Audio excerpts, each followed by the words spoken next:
하나님을 이용하지 말라, 하나님을 이용하지 말라라는 제목으로 사무엘상 말씀을 보도록 하겠습니다. 우리는 먼저 오늘 본문을 보기 전에 전체적인 그림을 한번 보려고 합니다. 오늘 본문에 나와 있는 사무엘상 4장부터 6장까지 이 3장에 걸쳐서 하나님의 법궤에 관해서 얘기하고 있습니다. 이 4장의 내용은 법궤를 빼앗긴 이스라엘과 그 법궤를 빼앗긴 그 사건으로 인하여서 두 사람이 죽게 되는 상황을 보게 됩니다. 그리고 5장은 법궤로 인해서 블레셋 땅에 내린 재앙에 관해서 나와 있고요. 6장은 법궤의 귀환과 벳세메스 사람들의 죽음에 관한 이야기가 6장에 나와 있습니다. 3장에 걸쳐서 이 법궤를 이야기한다는 것은 그만큼 중요한 내용이다라고 생각하시면 됩니다. 오늘은 제일 처음 부분인 4장 법궤를 빼앗긴 이스라엘과 이것을 본 두 사람의 반응에 대해서 보도록 하겠습니다. 오늘 본문 이전에 보면 이스라엘은 나가서 블레셋 사람과 싸우려고 에벤에셀에 진쳤다라고 말씀합니다. 이스라엘이 블레셋을 정복하기 위해서 전쟁을 하러 나간 것이 아니라 블레셋이 이스라엘을 점령하기 위해서 전쟁을 일으키니까 이스라엘이 그 에벤에셀 지역까지 나갔다라는 내용입니다. 지금 이 시대, 이스라엘 시대는 다른 나라를 침략해서 땅을 정복하거나 얻을 수 있는 상황이 아니었습니다. 왕이 없었고요. 나라의 국력이 그렇게 막강하지 않았습니다. 이 첫 번째 전쟁, 블레셋이 침투한 이 전쟁을 통하여서 이스라엘 사람들 병사 4,000명가량이 전사를 하게 됩니다. 이 전쟁에서 패한 이스라엘 장로들은 자신들이 처한 이 상황에 대해 하나님께 문제를 제기합니다. 3절이죠. 3절에 여호와께서 어찌하여 우리에게 오늘 블레셋 사람들 앞에 패하게 하셨는고 라고 하면서 하나님을 원망하는 듯한 말을 하고 있습니다. 이들이 이렇게 고백하는 이유가 있습니다. 왜냐하면 이들에게 이 전쟁이란 것은 여호와께 속했다, 여호와가 이 전쟁의 주관자이시다라는 생각을 가지고 있었습니다. 그러니까 전쟁을 하게 되면 분명히 하나님께서 우리를 승리하게 하실 거다라는 생각을 깔고 있으니까 하나님께서 왜 우리 전쟁에서 패하게 하셨는가? 하나님 어떻게 그럴 수 있습니까? 라고 얘기하는 것입니다. 물론 당연히 전쟁은 하나님께 속해 있습니다. 그러나 문제는 그들이 떠올린 해결책에 있습니다. 자신들이 패한 이유를 생각해 보니까 여호와의 언약궤가 자신들과 함께하지 않았기 때문이라고 결론을 내립니다. 그래서 한때 법궤가 이스라엘의 전쟁에서 매우 중요한 역할을 했던 점을 감안할 때 그들의 결론도 크게 무리가 있지 않습니다. 무리는 없어 보입니다. 왜냐하면 여호수아서 6장 8절 9절 말씀을 보면 이렇게 나와 있습니다. 다 같이 볼까요? 시작. 여호수아가 백성에게 이르기를 마침에 제사장 7은 양각 나팔 7을 잡고 여호와 앞에서 나아가며 나팔을 불고 여호와의 언약궤는 그 뒤를 따르며 그 무정한 자들은 나팔 부는 제사장들 앞에서 행진하며 후군은 그 궤 뒤를 따르고 제사장들은 나팔을 불며 행진하더라. 그러니까 언약궤를 그 전쟁하는 데에 항상 같이 대동했습니다. 여호수아가 전쟁에 이 법궤를 가지고 나갔을 때 승리한 것을 이스라엘 사람들은 알고 있었고 출애굽할 때도 마찬가지였습니다. 이 법궤를 가지고 홍해를 건넜고 요단강을 건넜고 전쟁에서 승리한 것을 이스라엘 사람들은 알고 있었기 때문에 이 법궤가 자신들에게 없으니까 법궤를 가져오자라고 한 것입니다. 그렇다면 이게 왜 문제가 되는 것일까를 저희가 보도록 하겠습니다. 그래서 그들은 즉시 법궤를 실로에서 자신들이 전쟁하고 있는 에벤에셀로 옮기게 됩니다. 그런데 오늘 본문에서 특이한 점이 하나가 있습니다. 이 3절, 4절, 5절에 보면요, 이 하나님의 법궤를 얘기하면서 뭐라고 표현하고 있냐면 한번 볼까요? 3절에 보면 그들이 이르되 이스라엘 신의 궤를 보내려거든 가운데 보조 보내고 죄송합니다. 제가 6장을 읽고 있습니다. 4장 3절에 보면요, 이르되 패하게 했으면 뭐라고 하셨는고 여호와의 언약궤를 이렇게 나와 있습니다. 그렇죠? 여호와의 언약궤를 4절에도 나와 있는데요, 4절에도 뭐라고 나와 있냐면 그룹 사이에 계신 만군의 여호와의 언약궤라고 표현하고 있습니다. 하나님의 궤, 하나님의 법궤라고 표현하지 않고 여기 앞에 나와 있는 것처럼 언약궤라고 표현하고 있고요. 5절에도 마찬가지입니다. 여호와의 언약궤가 진영에 들어올 때라고 표현합니다. 다른 부분에서는 다 하나님의 궤, 하나님의 법궤라고 얘기하지만 이 법궤가 그들의 안으로 들어올 때는 뭐라고 표현하냐면 언약궤라는 표현을 사용한다는 것입니다. 그럼 이 언약궤는 무엇입니까? 이 언약궤는 하나님께서 모세에게 지시 내려서 만든 그 언약궤입니다. 나는 이 언약궤다, 이 언약이다라는 것은 뭐냐면 하나님께서 모세에게 지시하셨을 때 그 의미는 뭐냐면요, 나는 너희의 하나님이 되고 너희는 내 백성이 된다라는 것이 바로 하나님의 언약이었습니다. 이 법궤가 그것을 이 저자가 사무엘서 전하가 계속 강조하고 있다는 것이죠. 또 이 법궤가 상징하는 것은 뭐냐면 하나님의 임재입니다. 임재, 하나님의 통치를 의미하는 것입니다. 그래서 이 전쟁에서 하나님은 이스라엘에게 임재하신다는 것이죠. 하나님이 이스라엘 가운데 함께 하신다. 그런데 그 하나님은 어떠한 하나님이냐? 4절에 보니까 그 그룹 사이에 계신 만군의 여호와 하나님이다 라고 얘기하고 있습니다. 천군 천사를 포함한 만군을 다스리는 그 군사적인 하나님이라는 것이죠. 이런 군사적인 능력을 겸비하신 하나님이 이들과 함께 하시면, 하나님이 뜻하시면 이 전쟁은 당연히 이스라엘의 승리로 끝날 것이라 라는 것을 사무엘서 기자가 강조하고 있는 것입니다. 사무엘서 저자는 그래서 이 3절에서 5절 법궤를 말하면서 언약 개념을 강조하는 이유가 뭘까요? 그것은 이스라엘 하나님 여호와가 이 엘리 시대, 이 사사 시대 백성들이 생각했던 것처럼 인간에 의해 조작되거나 기계적으로 역사하는 분이 아니라 오직 자신의 언약의 말씀에 순종하는 자들과 함께 하시고 그들에게 승리를 가져다 주시는 분이라는 사실을 강조하고 있는 것입니다. 엘리 시대는 어떤 시대였나요? 하나님과 이방신이 섞여서 돌아가는 시대였습니다. 하나님이 이방신이었고 이방신이 하나님이었습니다. 즉 언약이라는 것은 지키냐 지키지 않느냐의 여부에 따라서 관계가 성립되느냐 되지 않느냐라는 것입니다. 이스라엘이 법궤를 전쟁터에 운반해 온 이 이야기의 본질적인 문제는 무엇이냐면 이스라엘이 여호와의 법궤를 어떻게 사용하는가에 있습니다. 언약궤를 실로에서 가져온 이유는 단지 전쟁에서 승리만 하면 된다는 하나님과의 관계는 상관없이 승리라는 결과만을 얻기 위해서 승리라는 그 결과만을 가져다주는 그 미신적인 신앙 때문에 이것이 문제가 되는 것입니다. 하나님의 법궤를 마치 애군이나 때우는 부적으로 간주하고 있음을 드러내고 있는 것이죠. 정말 이스라엘 백성들의 문제가 그것인가 한번 보도록 하겠습니다. 오늘 본문에서 특이한 점이 또 하나 있습니다. 4장 1절에 뭐라고 얘기하고 있냐면 사무엘의 말이 온 이스라엘에 전파되니라 라고 되어 있습니다. 3장에서 사무엘이 분명히 이스라엘의 선지자로 세워졌음을 얘기하고 있죠. 하나님의 말씀을 들었고 그가 이스라엘의 말이 사무엘이 온 이스라엘 땅에 세워졌고 선포되었다라고 얘기합니다. 그런데 오늘 4장에서 사무엘의 이야기는 한마디도 나오지 않습니다. 의도적으로 얘기한 것인지는 모르겠지만 사무엘서 전하가 이스라엘의 장로들과 전장에 나가 있는 지도자들은 법궤를 먼저 찾아야 되는 것이 아니라 누굴 먼저 찾아야 되냐면 하나님의 선지자를 먼저 찾아야 있습니다.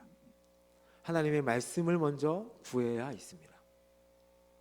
그런데 그들은 그 선지자를 찾지 않았고 하나님의 말씀을 구하지 않았습니다. 그 어디에도 이스라엘 백성들이, 이스라엘 장로들이, 지도자들이 하나님을 찾았다, 하나님의 말씀을 구했다고 하는 구절은 한 구절도 없습니다.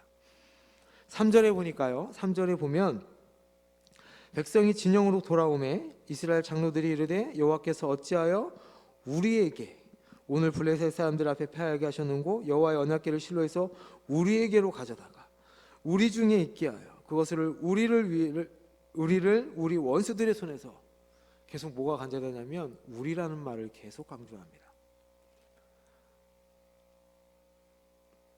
우리 하나님은 결코 이 세상의 그 누구에 의해서도 구속받거나 제한받으시는 분이 아닙니다. 이스라엘이 하나님의 백성인 것이 확실하지만 그들의 생각과 그들의 행동에 의해 움직이시는 분이 아닙니다. 그 누구도 하나님을 자기의 뜻대로 이용할 수 없고 이용하려 해서도 안 되는 것이죠. 그런데 그들은 우리 가운데 우리 진영에 우리 마음대로 하나님을 모셔오자 라고 얘기하는 것입니다. 그런데 여호수아 시대 때는 달랐습니다. 이스라엘 백성들이 아이성 전투에서 패배하고 나서 그들은 하나님의 법궤를 이용하려 하지 않고 오히려 법궤 앞에서 옷을 찢고 머리에 티끌을 뿌리며 여호와께 부르짖습니다. 여호수아서 7장 9절입니다. 다 같이 한번 볼까요? 시작. 가나안 사람과 이 땅의 모든 사람들이 듣고 우리를 둘러싸고 우리의 이름을 세상에 주의 크신 이름을 위하여 어떻게 하시려 하나이까 하니. 이스라엘 사람들은 그 전 아이성 전투에 패배하지 하나님 앞에 나와서 이렇게 고백합니다. 주의 크신 이름을 위하여 어떻게 우리가 하나님 어떻게 해야 합니까? 라고 묻습니다.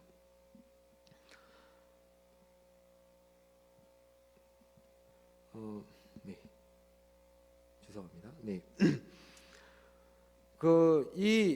이 오늘 4장의 내용에 있는 이 내용을 시편 기자가 해석해 놓은 시편이 한 편 있습니다. 제가 PPT 준비하지 않았는데요. 그 본문을 잠깐 먼저 보고 한번 계속해서 보겠습니다. 시편 78편입니다. 시편 78편 한번 가보시겠습니다.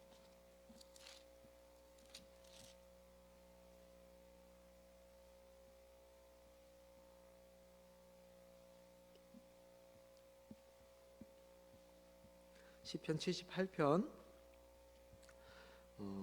56절에서 64절까지 말씀입니다. 좀 많은데요. 우리 빨리 한 절씩 교독하도록 하겠습니다. 78편 56절에서 64절까지입니다. 제가 한 절 먼저 읽겠습니다. 그러나 그들은 지존하신 하나님을 시험하고 반항하여 그의 명령을 지키지 아니하며 그들의 조상들 같이 배반하고 거짓을 행하여 속이는 활 같아서 빗나가서 자기 산당들로 그의 노여움을 일으키며 그들의 조각한 우상들로 그를 진노하게 하였음에 하나님이 들으시고 분내어 이스라엘을 크게 미워하사 사람 가운데 세우신 장막 곧 실로의 성막을 떠나시고 그가 그의 능력을 포로에게 넘겨주시며 그의 영광을 대적의 손에 붙이시고 그가 그의 소유 때문에 분내사 그의 백성을 칼에 넘기셨으니 청년은 불에 살라지고 그들의 처녀들은 혼인 노래를 들을 수 없었으며 다 같이요 그들의 제사장들은 칼에 엎드러지고 그들의 과부들은 애곡도 하지 못하였도다. 이 시편이 사무엘상 4장 시편 내용인가를 어떻게 알 수 있냐면요, 63절에 보면 청년들은 불에 살라지고 그들의 처녀들은 노래를 들을 수 없었다. 전쟁에서 패한 것을 얘기하고 있고, 그 64절 제사장들은 칼에 엎드러지고, 이 제사장 누굴까요? 홈리와 비느하스입니다. 그리고 그들의 과부들, 그들의 부인들은 애곡도 하지 못하였도다 라고 나와 있죠.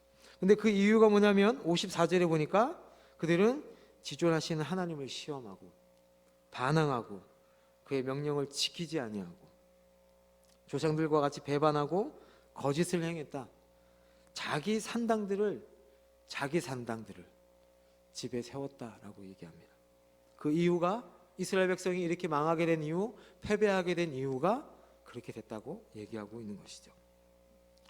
하나님의 명령을 어기고 우상을 섬긴 것이 이스라엘 백성들이 전쟁에서 패하게 된 원인이다라고 시편 기자가 얘기하고 있는 것입니다. 이스라엘 백성들은 이제 실로에서 법궤를 가져옵니다. 이 법궤를 가져오자 법궤를 가져온 것을 소식을 듣자 이스라엘 그 진영 안에서 아주 기뻐서 소리를 지릅니다. 아마 그 군대에서 그 소리 지르라고 하는 거 있잖아요. 구호 함성 지르면 와 하는 것처럼 그렇게 소리를 질렀던 것 같아요. 그게 얼마나 컸는지 땅이 진동할 정도였다라고 표현합니다. 그 소리를 듣고 블레셋 사람들이 드는 생각이 하나 있었는데, 그것이 뭐였냐면 애굽대가 갑자기 생각이 나는 거였습니다. 애굽대 이스라엘 백성들이 출애굽할 때 그 주변에 있던 많은 민족들이 벌벌 두려워 떨었던 그 사건이 블레셋 사람들 생각 가운데 생각이 났던 거예요. 우리 이제 어떡하냐, 우리 두렵다, 우리 죽게 되었다 라고 얘기를 하면서 그들이 뭐 하냐면 다시 너희들 사나이같이 일어나서 저 이스라엘 백성들과 싸워라 라고 얘기합니다. 오히려 더 벌벌 떨거나 두려워서 피하는 것이 아니라 더 대동단결해서 이스라엘 백성들과 전쟁을 하게 되는 모습을 보이게 되죠. 출애굽 때와 완전히 상황이 다르죠. 그때는 이방 민족들이 어떻게 됐나요? 벌벌 두려워서 떨었지만 지금은 오히려 더 싸우자고 얘기하고 있습니다. 이것을 보면 이 전쟁이 누구에게 속했다? 누가 주관하고 계시다는 것을 알 수 있냐면 하나님이 주관하고 계시다는 것을 알 수 있습니다. 이 사건으로 인하여서 이스라엘 군사 3만 명이 죽게 됩니다. 첫 번째는 4천 명이 죽었지만 두 번째에서는 3만 명이 죽게 됩니다. 그리고 이때 홈리와 비느하스도 죽게 되죠. 이스라엘 사람들은 그 가져온 언약궤로 인해서 승리할 줄 알았지만 참담한 참패를 당하게 되게 됩니다. 이 사건은 여호와의 법궤가 이스라엘에게 일종의 속이는 것이 될 수도 있다라는 것을 보여줍니다. 하나님은 결코 그들의 수호신이나 그들을 자동적으로 보호하고 복을 주는 기계적인 신이 아님을 말씀하고 있는 것입니다. 오늘 이 말씀은 우리에게도 많은 도전을 주죠. 우리도 혹시 이 법궤만을, 이 언약궤만을 원하고 있지 않습니까? 내게 복이 된다면, 나만 지켜주기만 한다면 하나님과의 관계는 필요 없고 하나님의 그 언약은 필요 없고 그냥 복만 된다면 나에게 좋다고 생각하는 거 있지 않습니까? 예전에 그런 일들이 많았습니다. 지금은 그런 집회가 있는지 모르겠는데 제가 잘 안 다녀서 무슨 성령 집회, 치유 집회, 무슨 부흥회 한다 그러면 안수기도 해준다 그러면 사람들이 그렇게 따라다녔습니다. 뭐 받으러요? 안수기도 받으러. 그냥 가지 않았습니다. 또 그 집회를 인도하는 목사님들이 항상 무엇을 요구했죠? 감사 헌금해라. 그럼 응답 빨리 받는다. 헌금하면 응답 빨리 받는다는 얘기. 그래서 많은 분들이 쫓아갔습니다. 안수기도 받으려고. 이게 제가 헌금을 내지 말라는 얘기는 아닙니다. 물론 또 그런 집회가 다 나쁘다고 얘기하는 것도 아닙니다. 그때 드렸던 헌금은 무엇과 비슷합니까? 무당이나 점쟁이한테 주던 복채하고 무엇과 다릅니까? 자신이 안수기도 받으면 내 기도 응답 받고 내 자식이 복 받고 사업이 잘 되고 건강해지고 하나님과의 관계는 아무런 필요 없이 그것과 같지 않나 생각을 해보게 됩니다. 오늘 본문은 오늘 그 앞에 있는 1절에서 11절까지의 본문은 하나님을 이용하려 들지 말고 그분을 신실하게 찾으라고 경고하고 있는 것입니다. 이스라엘이 블레셋에게 법궤를 빼앗기는 이 사건은 그들과 하나님 사이의 관계에서 언약에 대한 충성과 순정이 본질적이라는 사실을 가리키는 것입니다. 언약을 통하여 하나님께서 원하시는 것은 나와 관계를 맺자입니다. 이 사건에 대한 이 후반부에는 두 사람에 대한 반응이 나옵니다. 한 사람은 엘리의 반응이고요. 또 한 사람은 비느하스의 아내인 그 아내의 반응입니다. 엘리는 나이가 98세가 되어서 눈이 어두워 보지 못하는 상태였는데 길 옆에 자기의 의자에 앉아 있다가 마음이 하나님의 괴로 인해서 많이 떨고 있었습니다. 전장에서 온 베냐민 사람의 소식을 듣고 이스라엘 사람이 전쟁에서 패했고 많은 전사자가 있었고 아들 둘도 죽었고 하나님의 괴는 빼앗겼다라고 소식을 듣게 됩니다. 이때 엘리의 반응이 18절 말씀입니다.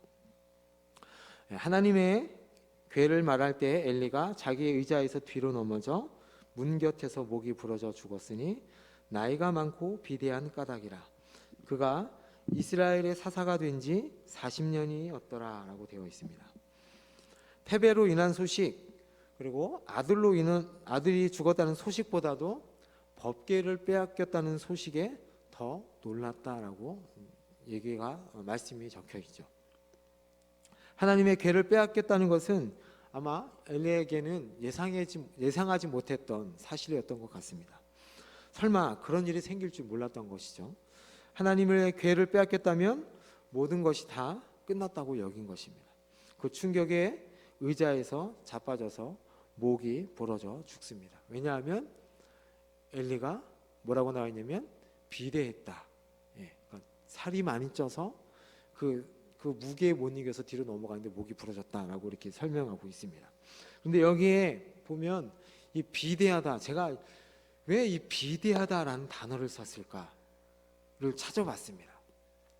근데 이 비대하다라는 이 비대한 이 단어 뜻이 뭐냐면 카베드라는 단어입니다. 그러니까 무겁다라는 뜻이 있고요. 이게 변형이 되면 존중이 여기다라는 뜻을 갖고 있습니다. 이게 다시 명사 형태로 되면 어떤 뜻이 있냐면 영광이라는 뜻이 있습니다. 오늘 4장 후반절에 나와 있는 주제가 뭐냐면 바로 영광인데요. 그 영광입니다. 그래서 저자가 의도적으로 이 단어를 사용하고 있는데 자신을 존중히 여기는 자를 존중히 여기겠다고 하나님께서 분명히 2장에서 말씀하셨습니다. 여호와 하나님을 존중히 여기는 자는 내가 존중히 여기겠다라고 말씀하셨죠. 그런데 이 엘리는 하나님을 존중히 여기지 않고 누굴 존중히 여겼나요? 자신의 아들들을 존중히 여겼죠.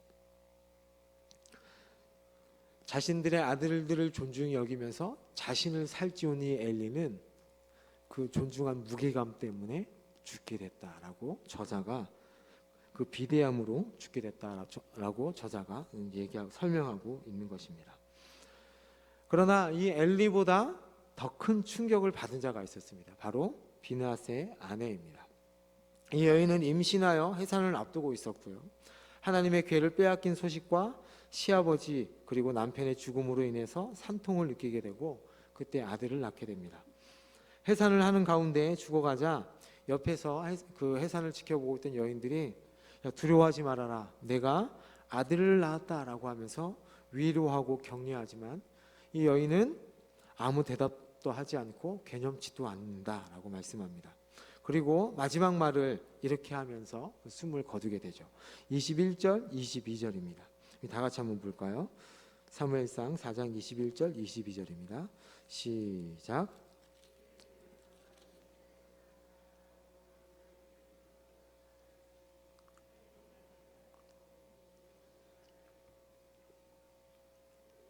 하나님의 궤를 빼앗겼으므로 영광이 이스라엘에게서 떠났다 하였더라. 아마 우리 여인들에게, 여자들에게 최고의 기쁨은 아마 자녀를 순산하는 것이 아닐까 싶습니다. 자녀가 태어나는 것이 얼마나 기쁜지 모릅니다. 그런데 아들을 선물로 받은 것도 이 하나님의 궤를 빼앗긴 사실 앞에서 아무런 기쁨이 되지 못한다라고 이 여인은 고백하고 있습니다. 이 아들의 이름을 이가봇이라고 지었습니다. 이 가봇이라는 단어가 뭐냐면요, 아까 앞에서 얘기했던 이 카베드라는 단어입니다. 영광이라는 단어입니다. 이 자라가 붙었는데 하나님의 영광이 없다. 어디에 영광이 있는가? 아, 슬프도다 영광이여, 이런 뜻을 갖고 있습니다. 이 여인은 무엇 때문에 영광이 떠난 것으로 생각했냐면, 첫째는 자기 시부와 남편이 죽은 것으로 인해서 자기 여인의 삶에서 영광을 앗아간 것을 생각하며 영광이 떠났다라고 얘기하고 있고, 그러나 이 여인이 정말 비참하게 영광이 떠났다고 얘기하는 것은 자신의 삶에서 영광이 떠난 것보다 영광이 이스라엘에게서 떠난 것을 주목하고 있습니다. 하나님의 궤가 빼앗겼기에 영광이 이스라엘에게서 떠났다라고 말합니다. 앞에 1절에서 12절의 결과가 무엇입니까? 하나님의 영광이 떠난 것입니다. 하나님을 이용하는 자들에게 그렇게 하나님을 이용하게 되면, 자신을 살찌워서 비대하게 되면 하나님의 영광이 떠나는 결과를 보게 된다는 것을 얘기하고 있습니다. 여기서 떠났다라는 단어, 이 단어도 유랑을 떠나다라는 단어입니다. 하나님의 영광이 유랑을 떠났다, 이 말입니다. 유랑을 떠나면 어떻게 해야 되죠? 다시 돌아와야 되겠죠. 이것은 무엇을 생각하게 하냐면 출애굽 사건을 생각하게 합니다. 이스라엘 백성들이 이제 출애굽을 떠나 유랑하게 되죠. 이 사건을 출애굽과 아주 연관지어서 사무엘서 저자는 기록하고 있습니다. 출애굽 전쟁을 통해서 애굽인들은 패배하게 되죠. 근데 오늘 본문에 이스라엘 백성들은 블레셋과의 전투에서 패배하게 됩니다. 출애굽 전쟁을 통해서 바로는 하나님의 영광을 드러내죠. 그렇죠? 그런데 이스라엘들은 어떻게 됩니까? 하나님의 괴는 빼앗기고 하나님의 영광은 떠나게 됩니다. 그리고 출애굽 전쟁을 통해서 애굽 사람으로 하여금 사람들은 무엇을 생각했냐면 그 하나님은 여호와이시구나라는 것을 알았습니다. 근데 오늘 이스라엘 사람들은 이 전쟁의 패함으로 무엇을 알게 되냐면 여호와께서는 거룩하신 분이다라는 것을 알도록 하나님께서 의도하고 계신 것입니다. 이 괴하기를 빼앗다는 것은 또한 이런 질문을 갖게 합니다. 그러면 하나님의 영광이 이스라엘 가운데서 유랑을 떠났다면, 영광이 없어졌다면 우리가 아직도 하나님의 백성인가? 이런 질문을 했을 것입니다. 엘리가 그것 때문에 아마 충격을 받지 않았나 생각이 듭니다. 하나님의 영광이 우리 가운데 없다면 우리는 정말 하나님의 백성인가? 이 질문은 이 시대 초기 왕정 시대뿐만 아니라 이 이스라엘의 왕정 시대 말기에 더 큰 질문이었겠죠. 예루살렘은 파괴되고 성전도 파괴되고 하나님의 법궤가 다 성전 기물들은 다 훼손되어지고 이스라엘 백성들은 포로로 잡혀간 그때 이스라엘 백성들이 이런 질문을 하지 않았겠습니까? 정말 그 여호와 하나님이 우리의 하나님인가? 우리는 정말 하나님의 백성인가? 그런데 하나님께서 이렇게 하나님의 법궤를 빼앗기게 하고 자기 백성을 포로로 잡혀가게 하신 데에는 다 이유가 있다고 말씀하십니다. 에스겔서 39장 23절에 이렇게 나와 있습니다. 다 같이 읽겠습니다. 시작. 전에는 내가 그들이 사로잡혀 내가 그들을 모아 고국 땅으로 돌아오게 하고 그 한 사람도 이방에 남기지 아니하리니 그들이 내가 여호와 자기들의 하나님인 줄을 알리라. 이스라엘 백성 가운데서 에스겔서는 주된 내용이 뭐죠? 성전에서 하나님의 영광이 떠나는 것을 환상으로 보게 되잖아요. 그것과 함께 이스라엘 백성을 심판하시는 그 내용을 환상으로 보게 되는데 그렇게 하게 한 이유가 있다는 거예요. 왜? 그들이 내가 여호와 하나님인 줄을 알게 하기 위해서 그렇게 했다라고 말씀하는 것입니다. 오늘 본문은 결론을 맺겠습니다. 오늘 본문은 그 거룩하신 하나님을 자신들의 이용 도구로만, 이방신들과 같이 복을 가져다주는 신으로만 생각하는 그 이스라엘들에게, 믿는 하나님의 백성들에게 경고하는 것입니다. 하나님과의 아무런 관계없이 승리를 위해서만, 이 땅의 복을 위해서만 이용하는 죄는 결국 하나님의 영광이 떠나게 되는 결과를 낳게 된다는 것을 말씀하고 있습니다. 하나님께서는 우리가 원하는 대로 움직이시는 존재가 아닙니다. 우리가 하나님의 뜻대로 움직여야 합니다. 하나님은 이용의 대상이 아닙니다. 우리는 그분과 언약을 통하여 관계해야 하는 존재입니다. 하나님의 언약에 순종함으로 그분과 올바른 관계를 맺으면서 그 안에 있는 하나님의 그 무한한 영광을 누리시면서 살아가는 여러분이 되기를 예수님의 이름으로 축복합니다.